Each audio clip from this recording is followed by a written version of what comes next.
Yo guys, it's Slyroh. You already know that today we are here filling out my little picks and votes for the Game Awards and all of the stuff and categories and nominations for this year. It is Game Awards season. It is getting towards the end of the year, and so now we get to one of my favorite parts of the year, which is being able to celebrate all of the good stuff that has happened during the year, specifically in this case, the world of video games. So yeah, I'm here on the Game Awards website. I am actually here about a couple hours after it was posted. This will be uploaded the day after the nominees are here, and I have managed to basically not spoil myself on like what's here because of that, which is fantastic. And yeah, I'm looking forward to this. I feel like I always have to get the spiel out of the way. I do not care one little bit about the legitimacy of the Game Awards and who wins what, who even gets nominated. I just really enjoy the discussion that gets fostered around, what games are good and what games did people enjoy. And yeah, there's usually some games in here that I really liked, some that maybe I haven't played, and it's nice to know what everybody is enjoying. So I like the fun discussion around it. I'm not super pressed about if the game I like the most wins, but I will submit my votes because, voting is fun and making my opinion heard is fun, I guess. So there's that. I probably will watch the Game Awards, but again, I don't really care. That's only for announcements, new game announcements. Anyway, yeah, so I've probably played maybe I don't know, 15 to 20 games. I'm not sure what my list looks like. It actually might be more than that. But I feel like I've been pretty tapped into the sort of gaming sphere, so hopefully there's not too many games here that I really don't know. So, I'll offer my perspective. Let me know what some of your votes were, maybe some of your favorite games, all that. As always, every year I do my own list in terms of my favorite games or whatever. I'll usually do a top 10, 15, whatever it is. This year's probably looking like it's going to be a top 15-ish, maybe more. We'll see. And I would do that at the end of the year, like end of December, maybe beginning of January, to sort of recap that. So I'm pretty sure that my actual personal game of the year as of right now isn't even going to be mentioned anywhere here, so I don't have to worry about that too much. So I don't really care about the order that I'm going to go, so I'm just going to start at the beginning, right here at Game of the Year, and we're going to go the whole way until we get to esports stuff, because I know absolutely nothing about esports. So, Game Awards, you know how it is. Let's go ahead and just get into it. Game of the Year. So, Game of the Year, we got, let me make sure that the actual window was captured properly. All right, we got Astrobot, we got Balatro, Black Myth Wukong, Elden Ring Shadow of the Erdtree, Final Fantasy VII Rebirth, and Metaphor ReFantazio. Wow. Shadow of the Erdtree should not be here. It is not a standalone game. It is a DLC to an existing game, so this just should not count. It might.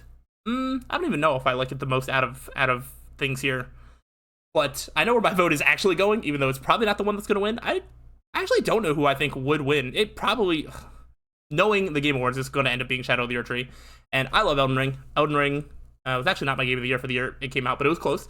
But I love this game, and I've even grown to really like Shadow of the Erdtree, and I probably like it more than 4 of the things on this list. But it should not be here. It's a DLC. Do they not have? They should just have a separate category for it. Let's be real. But yeah, who cares? My vote is going to go to Astrobot because I played and finished and really liked Astrobot. I never played Balatro. Black Myth Wukong, I played I think I got to the 3rd chapter, and then I was not a fan of the it's like a prison or something that you get thrown into, and it was just it sort of just started to feel like a waste of my time. Gameplay wise, up until then, this could have been a contender for my game of the year. I made a whole video about Rebirth and how I sort of feel, and I don't really like talking about that game because I feel like I just don't like it for factors that I don't even fully understand. And then Metaphor ReFantazio, I just did not want to put that much time into this style game during the time it came out. But that's pretty cool that it's up here. I didn't realize that it would be like that popular or whatever. All right, but yeah, we're just going to go to the next category. We'll go there. So, best game direction. What I like to do with these awards is, instead of just being like, what is the best of these? Because it's literally all the same ones.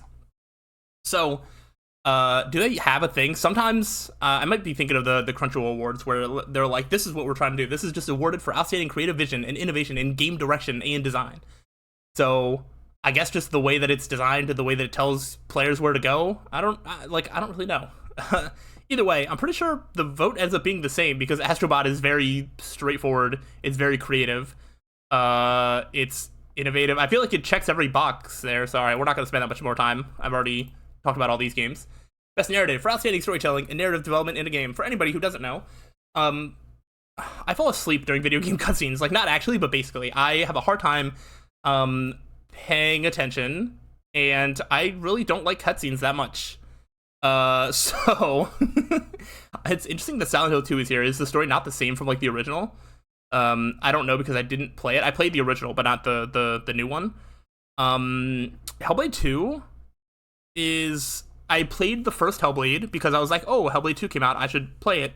And then I played most of the first game, and then the game just sort of didn't let me progress in a way that I don't really feel like explaining because it was really dumb. But I just kind of stopped playing, and I was like, well, so I didn't get to this, but the story was kind of cool. I've heard good things about the story for ReFantazio, and I mean, I've heard good things about this game, and I like at least know somewhat of the story of Rebirth, so I feel like by default I have to vote Rebirth, but I don't. I thought I've heard that like people had criticism with like the story as it went on. I didn't really get to like the back half of the game where apparently it got like worse, but it might get my vote just by default. I could probably skip the vote, but I'm not skipping unless I've absolutely not played a single thing on the list.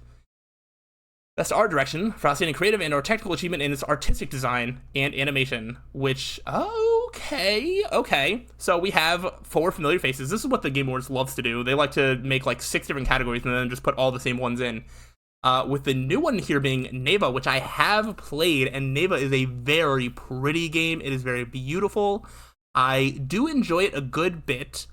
I also don't like, when it's like best art direction, I would like to actually put my vote for what do I think had the best art direction, not what is the best game among these 5, right?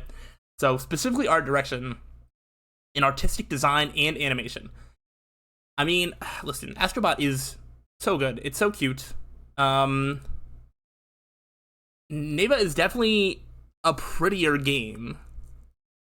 That one's a hard one. I almost want to vote for it just because it's here. That's kind of cool. And animation. Yeah, you know what? We'll do that. It's pretty fun. I was able to beat the game in like 3 hours, 4 hours. It's a fairly short game. I absolutely recommend it. Best score and music. Wow, Astrobot getting a lot of love. Usually I feel like platformers don't really get that sort of thing here. No? Ooh. Okay, so Astrobot, Rebirth, ReFantazio, Silent Hill 2, and Stellar Blade, and I really think Stellar Blades get my vote here for the music. Astrobot's also really good. Final Fantasy, of course. I haven't listened to Metaphor ReFantazio's soundtrack, but I'm assuming it goes hard, and then I know nothing about the soundtrack here. But I remember really just vibing to Stellar Blade while playing and like really being aware of how cool and good like the music was. So I think yeah, we're gonna go Stellar Blade here. Nice to see you get a shout out somewhere. Good stuff. Best audio design for in-game audio and like sound design. Okay. So we got Astrobot, we got Black Ops 6, Rebirth, Hellblade 2, and Silent Hill 2. I have to assume that if Hellblade 2 is anything like the first one, that the audio design is fantastic because there's like all the little whispers and all that. But because I haven't played the game, I can't really say that for certain. So I think in terms of like in-game audio and sound design, I think it just defaults back to Astrobot because I don't really think Rebirth just like specifically stood out in that part, like in-game audio and sound design. I don't know. Astrobot has like fun little beeps and boops, so I'm not gonna act like I'm an audio expert or whatever. Oh, best performance, and why do they always do this where they don't actually tell you who is what? Although it doesn't matter because Final Fantasy VII Rebirth is the only one of these that I played. I still have never. I really would like to dive into the Life is Strange series, but I just have not. Very sad. And then I didn't care about Outlaws, and we've already touched on those. So congrats. I don't even know who you voiced, but you're the winner for me. Innovation in accessibility. Okay, recognizing software and or hardware that is pushing the medium forward by adding features, technology, and content to help games be played and enjoyed by an even wider audience. So in like accessibility for people to be able to play, I don't have a lot of personal experience with most of these. I do have personal experience with Prince of Persia, The Lost Crown, and I made a video about it that I actually really liked. I went back and watched it, and I was actually pretty proud of the video that I made because I feel like I very accurately described my issues with it. I think it's a very good game, but one of the issues that I did have was its accessibility. I feel like it did not offer enough to be enjoyed by a wider audience in terms of like navigation and stuff like that. So I, like, on principle cannot vote for it because one of my issues was its accessibility options were not nearly to the level that I wanted.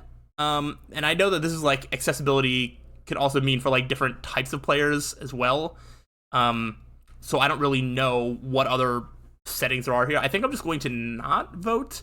I feel like I've heard in this specific category that Dragon Age might be good in that, but I think because I don't really have a personal like stake in this fight, I will not vote on that one. Games for Impact. So sad. Okay. For a thought-provoking game with a pro-social meeting or message. Never heard of this one or this one. We've already talked about Neva and how I did play it. I have not played Life is Strange. Already talked about Hellblade 2, and I also do not know what this is. So, I mean, I don't really know that Neva had, like... I mean, my thoughts were not super provoked, right? Like, it was pretty straightforward. It was pretty... I liked it. But because I haven't played any of the other ones, I probably have to go with that, I guess. Sure. Good game. Best ongoing award to a game for outstanding development and ongoing content that evolves the player experience over time. Which is pretty much just like the same things over time. Is Helldivers 2 an ongoing game? I thought that came out this year. Is that not how that worked? Either way, my vote, even though I don't actually actively play any of these, I did at least try Final Fantasy XIV this year. And people close to me in my life play it, so I kind of have to vote for that out of I just owe them that. So hopefully it goes to Final Fantasy XIV. That way my friends and family are happy, and I don't know about any of the other ones in terms of how much better they've been. I always love that Fortnite's here because I do think that Fortnite has just become such a big thing that, and like the amount of stuff that it adds to it is like legitimately impressive. Even though I don't like play it. Best community support for outstanding community support, transparency and responsiveness, inclusive of social media activity and game updates, patches. I really know I have no idea in terms of the community support. I don't know how well any of them have responded to the fans. I'm not an active fan of any of these games. Like, I've played some Baldur's Gate 3, I've played some Final Fantasy 14. I know my nephew's playing No Man's Sky right now, but like I don't know how any of these relate to community support, so I don't really have an input there, so I won't bother with that. Best independent game for outstanding creative and technical achievement in a game made outside the traditional publisher system. And we have Animal Well. Animal Well is definitely one that I almost expect to win. I think Balatro got bigger, so that one might, but I've heard nothing but like the highest praise for Animal Well. Unfortunately, it looks like a game that might be... I almost want to say that it might be too smart for me. Like, I feel like if I start playing it, like I would just not... I feel like I wouldn't get it, and I just haven't been able to do it. I've never heard of this game. Lorelei and the Laser Eyes looks pretty cool, and then UFO 50. I have no idea what that is. So Neva's the only one that I've played. So I do think by default it has to get my vote. Because there's not any other ones that I have played. I have played other indie games, but none of them are represented here. So that just is what it is. I would fully expect one of these two to win. Probably this one, but I'll go ahead and throw my vote over here because I actually played it. Best debut indie game. Wow, it's... Okay, not all the same ones. And I have not played any of these. Very sad. So we already talked about those. I mean, I've heard of the Plucky Squire. I thought people said that it was pretty mid. Like, it was kind of cute, but, like, I don't know if that's going to win an award. And I've never heard of Manalords, and Pacific Drive sounds vaguely familiar, but I'm not sure specifically what that is. So we'll just go ahead and skip that one. Best mobile game. All right. Wow, hooray, we actually have one that I played. So I literally was not even in tune to like the Pokemon community, but I was there, well, not there, but I heard, I was like, that this mobile game like was released, and I started playing it literally like the day of or the day after it came out. And I've been checking in basically like every day. It's a fun time. I don't play a lot of mobile games, but I do play this one, so that is where my vote goes. This VR, I definitely don't have a stake in this one because I don't really play a lot of VR games that are not named Beat Saber. and that is not a new game. So I don't know anything about most of these. I mean, I know obviously at least these 3 games, but I don't know how they are in VR compared to anything else. So I will not stake a claim on any of them. All right, best action game. For the best game in the action genre, focused primarily on combat. So for these, this is definitely between Black Myth Wukong and Stellar Blade. We also got Black Ops 6, I guess, Helldivers 2, and then Space Marines 2. That's cool. I've not dove in or dived into any of the Warhammer 40k video games. I have started to dive into the board game, so that's fun. Maybe someday I will enter the video game sphere. But for me, it's really alright. So Stellar Blade is a game that I actually finished and was a lot of fun. Black Myth Wukong was a lot of fun, but I didn't finish it. But I'm trying to think of in terms of the combat, I'm almost voting more on just which combat was the best. Because as a total package, I can tell you which one is better than the other. But I'm trying to just remember all of the things that would happen in Black Myth Wukong, things that would happen in Stellar Blade. I think for the actual action, I might give it to Black Myth Wukong, even though I personally couldn't get through a part of the game. But the game itself, well, this is kind of just which one is a better game, which is the better game. I don't know. I'm actually kind of torn. I have very mixed feelings about Stellar Blade. It was great in spurts, but I was also sort of burnt out by it by the end. And some of my issues with it were sort of combat focused. So I don't know. This is going to change its tune. I literally don't know how I'm going to rank them whenever I put them up against each other in my own personal list later in the year. I don't even know if I'm going to count Black Myth Wukong, but it's going to get my vote because it's probably going to win anyway. Let's be real. Best action adventure for combining combat with traversal and puzzle solving. All right. Well, this is between Astrobot and Prince of Persia: The Lost Crown, because I did not play. Although I did have plans to play, and I've seen a decent amount about it. And I could see, I don't know, it just doesn't look better than Astrobot. I'll be honest. I think there's a world in where this game could win something, but I don't know. And it might even win this because Nintendo Sway might be stronger, but I have no idea. It's probably not true. I don't know if Nintendo has really held the power in the Game Awards voting, but who knows? Either way, I'm probably just going Astrobot. I do really think Prince of Persia: The Lost Crown is such a good game. It's so good.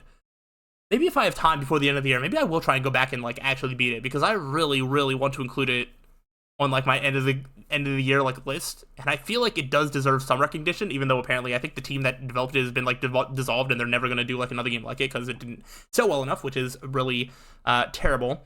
But it was really fun. But it's not better than Astrobot, you know what I mean? It's just not better. But the combat's really fun. It's got a lot of things going for it that does sort of make it better, but Astrobot's also really fun. And I think I'll go Astrobot for now, but I feel like this could change in the future. Check back when in a month and a half when I decide to rank all the games that I played for this year, because that one is actually really tough. Best RPG, Dragon's Dogma 2 was a disappointment, to the point that I was considering buying it, and then everybody was just nah, this game's mid, and so I just didn't. Shadow of the Erdtree, Rebirth, Infinite Wealth, and Re-Fantasio. So, I mean, these are the 2 games that I played. I've heard that Infinite Wealth is also infinite hours, it's a really long game. All of these are really long games, and I just didn't want to invest my time into that. I've definitely come to appreciate shorter games for the most part. And as much as I have a thing against Shadow of the Erdtree being included as its own game, specifically for Game of the Year as well, I kind of want to vote for it here just because it is clearly the best game of these. It's not even close for me. There's a world where Metaphor Re-Fantasio might be better, but I just haven't played it. But outside of that, actually, I think I've heard really high praise for this as well. But I do want to give Shadow of the Erdtree something, if they're not going to give it its own category of best, I don't know, DLC or something. So yeah, I don't want it to win Game of the Year, even though it might, but it can win RPG, sure, why not? That's not as big of a deal. Best fighting game, hooray! I can actually vote on this one for a change. I usually don't play fighting games. This year was slightly different. I didn't actually play Sparking Zero. There's a chance that I still could, but I I feel like it wasn't really worth the price point for like when it came out. So that would be one that if I played, it would be like a year from now when I'm like just getting the itch to do something Dragon Ball-y, I guess. And then I don't really know much about these three, but I did buy and play Tekken 8. Tekken 8 is so good. I don't have like a long storied history with the Tekken franchise, but I played Tekken 4, I think it is. It's either 3 or 4 when I was younger, and it was one of the few fighting games that I played and enjoyed. And then I just sort of fell off because I don't really play fighting games. But I heard good things about it and heard that there was like a lot of content for like a single player to do, and I'm like, you know what? I'll give it a try. And I did, and I really, really enjoyed it. So Tekken 8 is like a clear winner for me. It is a very, very good game. If you have any interest in like fighting games of this style, absolutely give it a try. I think it's really fun. But I'm not like I'm a casual player. Like I don't play people online because they're gonna beat me up, you know. But it's fun for what it is. Best family. Hold on. Oh, we almost did it. I was like, have I played all of these? But no, not quite. So we got Astrobot, Princess Peach Showtime, Mario Party Jamboree, there's a Wisdom, and the Plucky Squire. Somebody really likes the Plucky Squire. Maybe it's better than I heard. This is not really close. But the best game appropriate for family play. I mean, I guess you could, like, by default, if you're playing as a family, you're probably going to be more likely to play Mario Party. Princess Peach Showtime was actually kind of fun. As somebody who is now starting to enjoy just sometimes I just want a casual, laid-back experience. I don't want my game to be difficult. I just want to, you know, turn my brain off and, you know, look at pretty colors and hear pretty sounds. I'm like regressing to like a 4-year-old child. Like that's just what it is. There's something so zen about it, and Princess Peach Showtime is pretty good at that. That being said, it's not a better game than Astrobot. It's probably not even a better game than Mario Party Jamboree, which I've only played once, and then I've seen like videos of other people playing it. So I mean, I'll just vote for Astrobot. I don't know that I'd be playing it as a family, but I feel like any member of my family like could play it and enjoy it. So that works. Best Sim Strategy. I don't know if there's going to be any of these that I've played. Oh, just kidding. I have a full playthrough of Unicorn Overlord, and it's the only one here that I've played. This actually looks familiar. Age of Mythology Retold. But I've not played or really heard that much about it. I don't think I've heard anything about this. Itsugami Path of the Goddess. I'm trying to see if that looks really cool. I would potentially be interested in playing that. That looks pretty interesting. That showed up earlier, but Unicorn Overlord is really, really fun. I really enjoyed it. I mentioned I don't like playing long games, and I think I'm currently at over 80 hours into this game, which includes one playthrough plus a second one that I'm like partway through. So, you know, it is easily getting my vote. I did not expect to see it show up anywhere here, but it is a strategy game, I guess, so that makes sense. That's sports racing. Oh, that's so funny. All right, so I'm not voting for any of these because I haven't played any of these, but I am a little surprised not to see the college football game on here because everybody was raving about it. You know, everybody was looking forward to it coming out because there wasn't a college football game for like the last, 12 years or whatever it was. They finally got one, and then people just hyped it up like this thing is so amazing. And I played it, and honestly, if it was here, I probably would vote for it because it was fun. I think it was a little overrated, but the fact that it didn't even get a shout here is really funny. Man, I want to play a tennis game. Tennis looks so much fun. I've been playing some IRL tennis off and on here lately, and it's a lot of fun. I could see myself getting absorbed into a tennis game. But yeah, I've never played any of these. I do enjoy a good NBA 2K, but I have not bought one of these games in a couple years. Same with WWE, I guess. Although I've bought way less of them, more NBA. But I have not played the latest one, so I'm not going to vote for it. Does it probably got worse? Who knows? Best multiplayer. All right, best multiplayer. Black Ops 6, Hot Ops 2, Mario Party, Tekken 8. All right, so it's really just between these two because these are the two that I at least have some experience with. I've not played Black Ops 6. I assume the Call of Duty multiplayer experience is the same as it always is, so maybe that deserves it. And I think Tekken 8 is a better game, but I feel like Mario Party is probably more fun with multiple people, you know? Like, the thing I like the most about Tekken 8 is the amount of content I can do as a single player. And I think for that, I kind of want to vote for Mario Party because it's a fun multiplayer game. And like, I think this has like single player stuff as well, but like, you're getting the main meat with like multiplayer, whereas like Tekken 8, I feel like I'm getting my favorite experience as like a single player. So yeah, I'll vote for it. Why not? Best adaptation. I don't know if I've actually seen any of these. I have not. I have not really been watching a lot of stuff, I'm gonna be honest. So there was like a new season of Arcane or something, right? I was like, because Arcane wasn't this year, but that must have been like a new thing. And then Fallout, Knuckles. I didn't even know that there was a Like a Dragon adaptation, and this Tomb Raider also does not look familiar, though that looks pretty good. Yeah, did not watch any of these, so we'll just skip. We're getting towards the end here, actually. Where are we at? We're basically at like the last two. I don't even know what games are coming out like next year. Do I care about any of these? Death Stranding 2, Ghost of Yotei, or Yotai, Grand Theft Auto 6, Metroid Prime 4 Beyond. Is that actually coming out next year? And then Monster Hunter Wilds. This is kind of like a like Death Stranding. Like I guess there's people that care about it, but like, do you really? Grand Theft Auto 6 is kind of like a meme, and also isn't the release date like December? Like, there's a chance that if that gets delayed even once, it doesn't come out in 2025, right? Metroid Prime 4, I like, this has been in like a development hell for like how long, right? And has there been anything more than just like, hey, Metroid Prime in 2025? Like, maybe I just haven't been keeping up, but like, I'm not convinced this game is coming out next year. And then Monster Hunter has its fan base, but like, yeah. Anyway, so Ghost of Yotei, I guess. I don't even know if I'm going to play this game, but it would definitely be the one that I would be the closest to potentially playing. I never played Ghost of Tsushima, but I can see myself trying it out and trying this out, because it does look good, and it will probably be the best game of everything there. I guess, I'll probably end up playing Grand Theft Auto 6 as well, but, I mean, I don't know. I don't know if I'm... it's been so long that I don't even know how much I anticipate it. Do I know any of these? Oh, I know one of these people. All right. I feel so more and more out of touch every year, despite the fact that I feel like I consume so much online content. I watch so much YouTube. I'm scrolling so much TikTok. And I get so many clips from Queso on my TikTok. And you know what? He seems like a good, wholesome dude. And I'm voting for him because he's the only one I know. But also, I feel like even if he was up here with a couple other people I know, I would still vote for him because he seems pretty chill.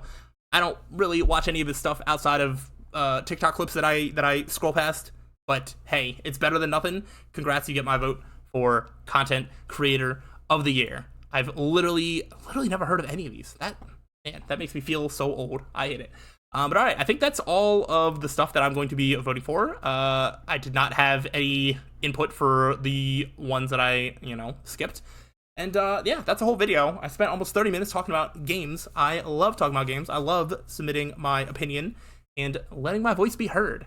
So let your voice be heard. Let's start a conversation. Leave your comments on some of your favorite games, or anything that you have to add to the conversation of the Game Awards. What do you think will win? How much do you care? Are there more games coming out next year that you care about? Because honestly, there's really not that much coming out next year as of right now. Obviously, there's plenty of times for trailers, announcements, and stuff like that. So there's always going to be the new games worth playing, and I am always going to be, well, I guess not always, but for a long time, I hope to be around to keep playing them. So, yeah, that is where we will leave that off at. Again, I will have a more, in-depth list of my games, the games that I played. If you want to know, like, all these games that I scrolled past, I was like, I didn't play that, I didn't play that. If you want to know what I did play, most of that has been documented on my channel, but the ones that have not, you'll see at the end of the year. I will rank all the games that I played from worst to best, and it will be a fun time, so you can yell at me about my opinions there as well. That is everything that I have for you. Hopefully you enjoyed this. If so, let me know, but I'll see you all around in the future. So till then, peace out.